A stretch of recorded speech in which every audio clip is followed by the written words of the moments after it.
Hey guys, error 2009 has been around for a while and there's actually quite an easy solution. I'm going to show you what that is today.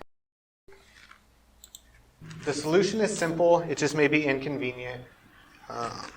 Take your iPhone, that was plugged into your PC, and find a Mac that you can plug it into. That's the solution for error 2009. You saw the error on a PC, a Mac will fix that error. Okay, so it's recognized. Do an update to the phone through the Mac. Update.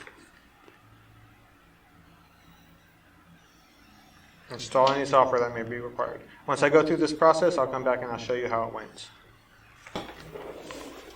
So it's in the process of updating. I expect this to go through fine. Okay, so it does look like it passed the update. It has booted to the swipe up to recover screen. So we'll swipe up and we'll type in the passcode. Type it in again. And it's going to do the attempting data recovery screen.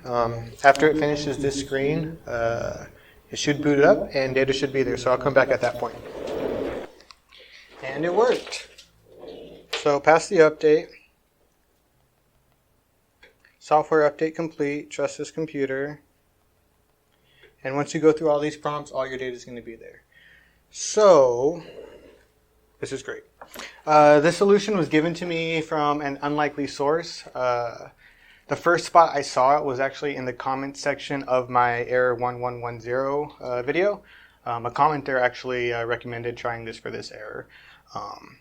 I kind of disregarded it at that time, but also I mentioned this error to the MFC guy, and he also confirmed that this is most likely a PC error and to try on Mac.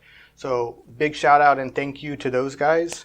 Thanks for watching the video. If you liked it, give it a like. If it helped you, subscribe. Have a good one. Bye.